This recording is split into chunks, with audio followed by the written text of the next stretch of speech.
মোহাম্মদ ইউনূস আর নরেন্দ্র মোদীর সাথে থাইল্যান্ডের ব্যাংককে যে বিস্ফোট সম্মেলনে আপনার ইউনূস সাহেব বারবার মোদীর সাথে সাক্ষাৎ করার জন্য অনেক চেষ্টা করেছে এবং ভারতীয় মিডিয়ায় বলতেছে যে প্রায় 27 মিনিট মোদী তাকে বাড়ি দাঁড়িয়ে রেখেছে।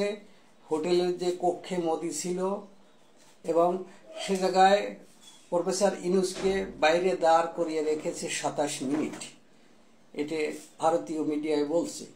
আর আমাদের বাংলাদেশি মিডিয়ায় যেরকম প্রফেসর ইউনূসের আপনার যে প্রেস সচিব শফিকুল আলম উনি বলতেছে যে আমাদের সাথে ভারতের প্রধানমন্ত্রীর সাথে এবং প্রফেসর ইউনূসের সাথে আর নরেন্দ্র মোদীর সাথে আমাদের স্বার্থ নিয়ে অনেক কথা হয়েছে এবং আরও উনি বলতেছে শফিকুল আলম এগিয়ে মানে গলা বাড়িয়ে বলতেছে যে আমরা শেখ হাসিনাকেও ফেরত আনার জন্য প্রস্তাব করেছে প্রফেসর ইউনূস।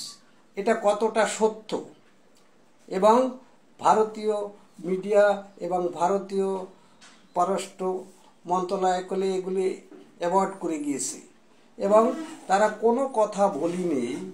এই প্রস্তাবের কোনো হ্যাঁ না কিছুই বলেনি এবং বাংলাদেশ সরকারকে কিচ্ছুই জবাব দিনি। আরও মোদী বরংশ বলেছে যে আমরা বাংলাদেশকে গণতান্ত্রিকভাবে দেখতে চাই এবং নির্বাচন হবে, সেই নির্বাচনে সব দলের অংশগ্রহণও দেখতে চায়। এটা ভারতের প্রধানমন্ত্রী নরেন্দ্র মোদীর বক্তৃতা আসছে মিডিয়ায় এবং নরেন্দ্র মোদী একটি সুযোগ পেয়েছে এই কথাটি বলতে। শেখ হাসিনার কথা এইটি নিয়েই উঠবে এবং আপনার মার্কিন যে প্রেসিডেন্ট ডোনাল্ড ট্রাম্প যে কথাটি বলছিল এটি আমাদের বাংলাদেশের মিডিয়ায় বিভিন্ন ভুল তথ্য প্রচার করেছে যে মোদিরে কি দায়িত্ব দেবে। মোদিরে কোনো দায়িত্ব দেয়নি, এটা হলো ভুলভাল। আসলে দায়িত্ব দিয়েছে তা নাহলে প্রফেসর ইউনূস মোদির সাথে দেখা করার জন্য মরিয়া হয়ে উঠেছে কি কারণে, কারণটা কি? নিশ্চয় মোদিকে দায়িত্ব দিয়েছে, এই জন্য প্রফেসর ইউনূস বারবার মোদির সাথে দেখা করতে চাচ্ছে। এই 3 মাস ধরে তার সাথে একটা বৈঠক করতে চাচ্ছে ভারত সরকারের সাথে, তারা কোনো রকম রাজি হয়নি এবং তাদের পররাষ্ট্র মন্ত্রণালয়তে কোনো সাড়া দেয়নি। তারপরে এই যে আপনার ব্যাংককে যে সম্মেলন হলো, এই সম্মেলনে সে মোদি যে হোটেলের রুমে আছে ওই রুমের বাইরে দাঁড়িয়ে আছে প্রফেসর ইউনূস। এটা ভারতীয় মিডিয়ার কথা যে 27 মিনিট দাঁড়িয়ে রেখেছে প্রফেসর ইউনূসকে। তারপরেও প্রফেসর ইউনূসকে একা ঢুকতে দিয়েছে, অনুমতি দিয়েছে একা ঢোকার জন্য। আর সে তাকে নমস্কার জানিয়েছে আর আমাদের প্রফেসর ইউনূসও সেই নমস্কারের পাল্টা নমস্কার জানিয়েছে নরেন্দ্র মোদীকে। এবং এই যে কথাটা অতি সত্য যে মোদী তো তার জন্য দেখা করার জন্য রেডি ছিল না। প্রফেসর ইউনূস এত উৎসর্গ কেন তার সাথে দেখা করার জন্য? কারণ প্রফেসর ইউনূসের সময় ঘনিয়ে আসছে। কারণ এ জায়গায় ভারতের সাথে সে যে ভুলভাল বক্তৃতা দিয়েছে চায়নায় যে ভারতের 7 সিস্টার, এ জায়গায় 7টি রাজ্য আছে, এদের কোনো আপনার সমুদ্র বন্দর নাই, এই 7 রাজ্য। এটা একমাত্র বাংলাদেশের পরে নির্ভরশীল এই 7 রাজ্য। এইগুলো বলে টলে সে ভারত সরকারকে খেপিয়ে উঠেছে এবং পুরো ভারতবাসীকে খেপিয়ে উঠেছে।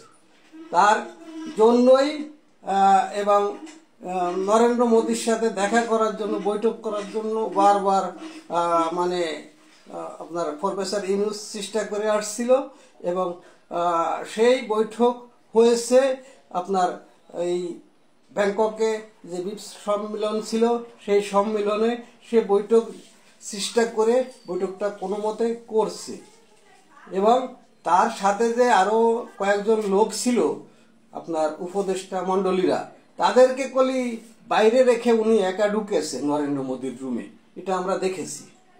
এবং 3 মিনিট পরে আবারই প্রফেসর ইউনূস নরেন্দ্র মোদীকে বলছে যে আমার সাথে তো আরো লোকজন আছে, ওনাকে কি একটু অনুমতি দেওয়া যাবে। তারপরে 3 মিনিট পরে অন্য উপদেষ্টাগো অনুমতি দিয়েছে মোদির রুমে ঢোকার।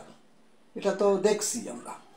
তবে আমাদের যে শফিকুল আলম, আপনার প্রধান উপদেষ্টার প্রেস সচিব, উনি অনেক কথা গলা বাড়িয়ে বলে, কারণ উনি একজন সরকারি কর্মকর্তা। উনি তা না মনে করে, উনি নিজেকে রাজনৈতিক নেতা মনে করে এই সমস্ত অতি উৎসর্গ হয়ে অনেক কথা বলে বসে, যে শেখ হাসিনারে ফেরত দিতি, উনি এগুলো ব্রিফিংয়ে বলছে।